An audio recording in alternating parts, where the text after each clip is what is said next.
नमस्कार। पिछली बार हमने देखा कि माताजी कहती है कि अपने आप को सदैव दिव्य आलोक व ऊर्जा के साथ हम जोड़े रखें। पौधा, एक छोटा सा पौधा जैसे पानी या सूर्यालोक के बिना बच नहीं सकता, मनुष्य भी उसी तरह ईश्वरीय शक्ति के साथ न जुड़े रहने से अपना स्वास्थ्य ठीक नहीं रख सकते। हम डिप्रेशन के शिकार हो जाते हैं, बीमारियों के शिकार हो जाते हैं और बड़ा आस्वादहीन अपूर्ण जीवन जीते हैं। जीते तो हैं पर उस जीवन में उतना मजा नहीं आता। इसलिए माताजी कहती है आगे कि ये जो जर्म्स या वायरस की बात हम पिछली बार भी कर रहे थे, अंदर आ जाते हैं, वो हमारे भीतर जी कैसे पाते हैं? How do they live within us? उनका निवास हमारे अंदर होता कैसे? वो खाते क्या है, क्या खाते हैं? तो माताजी कहती है कि उनका खाद्य होता है, 3 चीजों का उन्होंने जिक्र किया है। हमारा भय, भयभीत होना, डरना, नंबर 1। सेकंड जो उन्होंने कहा वो है कि हमारा बार बार संदेह करना, डाउट, कि ये ठीक है, नहीं ये तो ठीक नहीं है, इसका पता नहीं क्या रिजल्ट निकलने वाला है, पता नहीं, बड़ा डर लग रहा है, ये करना चाहिए कि नहीं करना चाहिए। ये एक सतत संदेहात्मक जो एक प्रवृत्ति हमारे में, मैं जानती हूँ बहुत अच्छे से, क्योंकि मेरे में भी तो हम ज़्यादातर हम लोग एक जैसे ही होते हैं, थोड़ा बहुत तो मेल मिलाप हमारे में होता ही है एक दूसरे के साथ। किसी में हाँ कुछ गुण अधिक होते हैं, किसी में कोई दोष होता है, किसी में वो तो होता है, पर कुछ कुछ चीज़ें तो हमारे में होता ही रहता है। जैसे भय, डर तो हम सभी डरते हैं। हाँ, भले कोई किसी अवस्था से डरता है तो कोई किसी अवस्था से डरता है, वो और बात है भले, पर डर तो रहता ही ना हम लोगों में।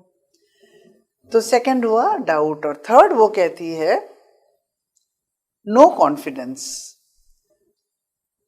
वो कहती है मनुष्य को ना अपने ऊपर विश्वास है और ना ही भगवान पर विश्वास है।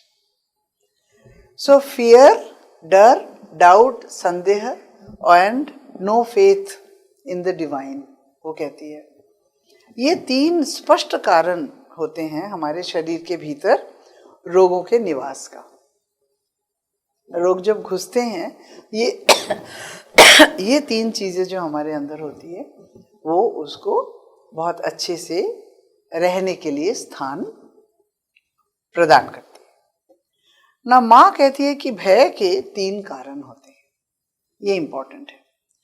एक तो वो कहती है कि जिससे नॉर्मली ये हम सभी में होता है कि जिससे हम अपरिचित होते हैं, जिसके बारे में जानते नहीं है, किसी नई जगह में जाना, किसी नया परिस्थिति का सामना करना पड़ा, किसी से मिलना है जिसको हम नहीं जानते, हम थोड़ा भयभीत होते, थोड़ा नर्वस हो जाते, ठीक है। पर दूसरा कारण इज मोर इम्पोर्टेंट।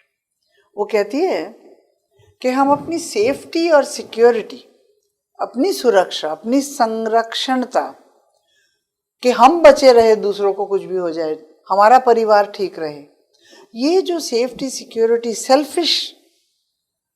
सेल्फिशनेस के तौर पर जो है कि हमें कुछ ना हो पाए, ये एक बहुत बड़ी संकीर्णता है। वो कहती है जो अहंकार जनित है, अहंकार ये पैदा करता है हमारे आप में, हमारे अंदर, और वो हमें सदा एक भय के दायरे में रखता है। अज्ञानतावश, संपूर्ण अज्ञानतावश। ये नहीं होना चाहिए। हमको थोड़ा बहुत ईश्वर को अर्पण करके वो देखेंगे, देखा जाएगा, वो भी तो है ना। हम उनको स्मरण करते हैं, हम उनका मनन करते हैं, हम उनकी पूजा करते हैं, आराधना करते हैं, उपासना करते हैं, वो हम ऐसे ही करते हैं क्या बेकार बेकार? ये तो नहीं है ना। तो कल अगर हमको कुछ हुआ तो वो तो है ना हमारे लिए, पर हम ऐसा नहीं करते। मुझे कोई कह रहा था आपने कैसे मेडिकल इंश्योरेंस नहीं लिया? मैंने कहा मैं आश्रम में हूँ, मुझे मेडिकल इंश्योरेंस वैसे भी मैं नहीं लेती होती, क्यों? मैंने कहा क्या है, उन्होंने जब इतना दिन जिला दिया और थोड़े दिन जिला देगी, जब जाना होगा चले जाएंगे, आप ऐसा कैसे कह सकते हैं?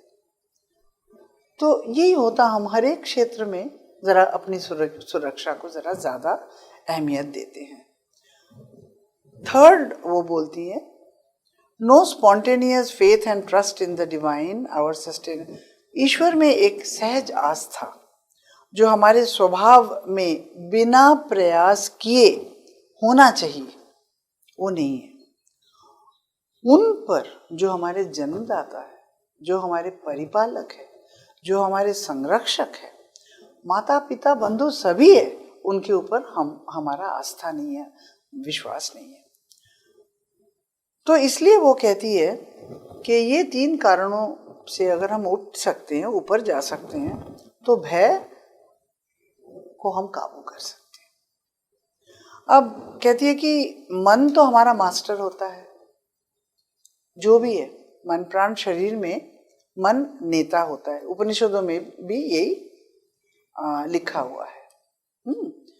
तो अब मन की सहायता से हम सोचते हैं, विचारते हैं, समझते हैं, एनालिसिस करते हैं, निर्णय लेते, सभी कुछ करते, विश्लेषण करते। पर माता जी कहती हैं कि ये मन यदि भयग्रस्त हो या भय के कारण गलत मेंटल फॉर्मेशंस करे तो वो बड़ा डेंजरस हो जाता है।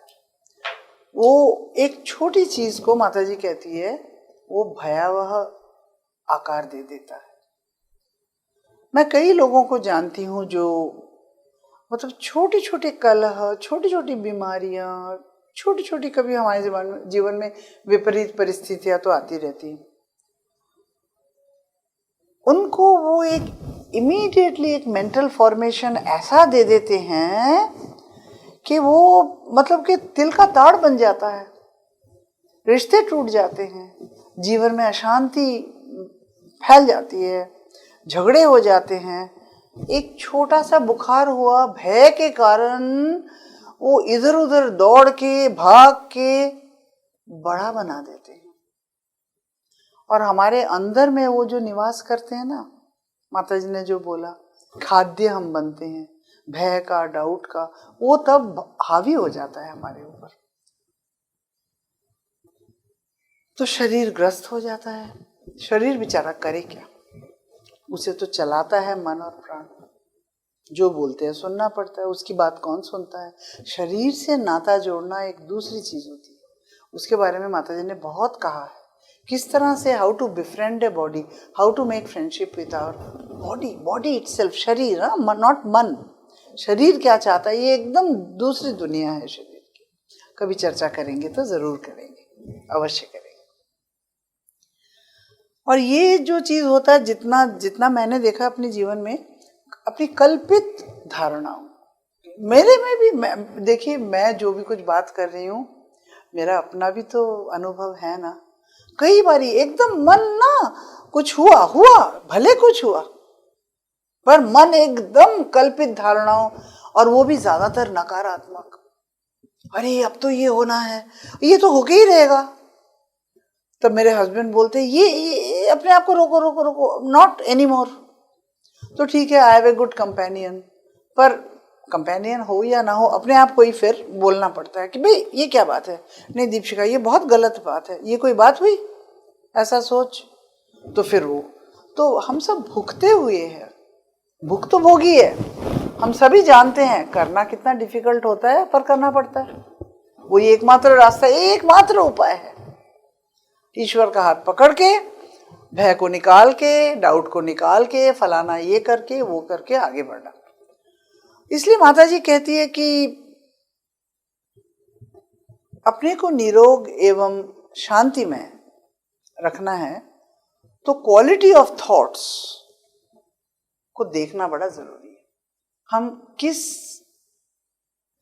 हमारी सोच, उसकी क्वालिटी क्या है, हम ठीक सोच रहे हैं, ठीक नहीं सोच रहे हैं, ये गलत है, किसी के बारे में इस तरह सोचना भी गलत है, इत्यादि, मतलब पूरा। तो माता जी कहती है कि इस समय विवेक का इस्तेमाल करना बहुत ज़रूरी होता है अपने सोच को देखने के लिए। विवेक, द पावर ऑफ डिस्क्रिमिनेशन, बड़ा हेल्प करता है। और कहती है बहुत लॉन्ग ट्रेनिंग है जो अपने आप को देना पड़ता है, इतना इजी नहीं है। पर इस सब के लिए सबसे पहले माँ कहती है कि अपने आप को शांत करना ज़रूरी है, नीरव करना ज़रूरी है। तभी हम जब अपने अंदर घुसते हैं, जाते हैं, तब हम अपने आप को देख पाते हैं। अपने अंदर के स्तरों की जो बात कर रही थी, बहुत ज़रूरी होता है। और अपने आप को संभालने के लिए, स्वस्थ रखने के लिए ये बहुत ही ज़रूरी है कि हम अपने अंदर झांके, जैसे माँ कहती है, और quality of thoughts, quality of emotions जो भी है। और मन अगर हमारा सो कॉल्ड मास्टर है, जो इटसेल्फ इज नॉट प्योर, पर इन स्तरों से थोड़ा ऊपर है, लॉजिक है, उसमें रीज़न है, तो वो उसका हेल्प लेके हमको एक एक इसको समझाना पड़ता है, एक एक चीज़ को अंदर के समझाना पड़ता है, बच्चों की तरह समझाना पड़ता है। नहीं ये गलत है, नहीं ऐसा मत सोचो, ये गलत है, ये काम अभी मत करो, this is not the right time. तो बड़े प्यार से, बड़े धैर्य के साथ, परसिवियरेंस, पेशेंस एंड परसिवियरेंस माता जी जो अंग्रेजी में बोलती है, ये दो वर्ड्स बहुत इंपॉर्टेंट है। मैंने देखा इसके बगैर कोई काम नहीं बनता जिंदगी में, बिल्कुल नहीं बनता। We have to be patient, we have to persevere. और सबसे बड़ी बात है, एक्सेप्ट करना बहुत ज़रूरी है। मेरे में है ये दुर्बलता कि मैं बार बार इसके शिकार होती हूँ, इसको निकालना बहुत ज़रूरी है। और एक बार ठान लिया, संकल्प कर लिया और इस रास्ते पे चलने को ठान लिया, गिरते पड़ते हैं, फिर उठते हैं, फिर गिरते हैं, वो और बात है, पर करते करते वो मतलब बन ही जाता है एक्चुअली। तो माता जी ने जो कुछ चीज़ें हमको कही हैं, उसका एक बार उसके बारे में बात करके हम ये series of talks on health समाप्त करेंगे, ठीक है। तो वो कहती है संक्षेप में, जो मैं बोलती हूँ, एक तो मैंने बोला शांत होना बड़ा ज़रूरी है, तभी हम दूसरा कुछ कर सकते हैं। फर्स्ट थिंग वो कहती है कि अपने अंदर में जो डिसहार्मनी, असामंजस्य होता है, उसको हम बसने ना दें। वो तो आएगा ही आएगा, पर उसे हम बसने ना दें, उसे हम बढ़ने ना दें, उसे हम इमीडिएटली टैकल करें, हैंडल करें, अपने अंदर घुसे, अपने आप को देखे, स्पष्ट रूप से देखे, जरा ऑब्जेक्टिवली देखे, दूर से देखे। हम नहीं देख पाते अपने आप को क्योंकि हम उसमें पूरी तरह से घुल मिल जाते हैं। तो अपने आप को, वो कहती है कि ज़रा डिटैच्ड व्यू, ऑब्जेक्टिव व्यू रखने के लिए अपने आप को ज़रा दूर रहना पड़ता है, फिर अपने अंदर जाके देखना पड़ता है, नहीं ये गलत बात है, यहाँ पे इसकी सृष्टि या इसका सोर्स, इसका उत्स यहाँ पर है, इसको टैकल करना ज़रूरी है ना। तो भगवान की सहायता से, माँ की सहायता से, अपने आत्मा की शक्ति की सहायता से, दिव्य आलोक की सहायता से, दिव्य ऊर्जा की सहायता से हम बारंबार उनको पुकारते हैं, प्रार्थना करते हैं, अभीप्सा के साथ, संपूर्ण अभीप्सा के साथ। तो वो आती हैं, वो आते हैं और सब कुछ निभाते हैं। सो ये डिसहार्मनी को हम बसने ना दें। सेकेंड थिंग वो कहती है गुड मेंटल फॉर्मेशंस, और जिसको हम पॉजिटिव थिंकिंग कहते हैं, बहुत ज़रूरी है, बहुत बड़ी बात है। हमारे आसपास हम कोई भी नेगेटिव थिंग्स को आने ना दें। यहाँ तक कि वो कहती है कि अगर एक बार अगर आप किसी नेगेटिव पर्सनैलिटी के आसपास चले जाओ तो उनका प्रभाव तुम्हारे ऊपर पड़ता है। और ये तो सब चीज़ें इनविजिबल होती है ना, अदृश्य होता है, हम देख तो नहीं पाते ना। और हम वीक होते हैं, हमारे नाना क्षेत्र में हम वीक होते हैं अंदर से, और उनका हम ग्रहण कर लेते हैं। हमें मालूम भी नहीं होता, हमें मालूम तक नहीं होता, क्योंकि हम इतने सजाग नहीं होते, इतने सचेतन नहीं होते। We are not so transparent. तो हमें मालूम तक नहीं चलता हमने क्या ग्रहण कर लिया, हमारे में क्या प्रवेश किया, और फिर उसको निकालने में, फिर वो आके प्रॉब्लम्स करता है, फिर उसको निकालने में बड़ा। तो माता जी कहते हैं द मोमेंट यू अंडरस्टैंड कि ये आदमी मेरे लिए एडवर्स है, मेरे लिए ठीक नहीं है, अवॉइड करो, don't go in his periphery, simple बात है बस।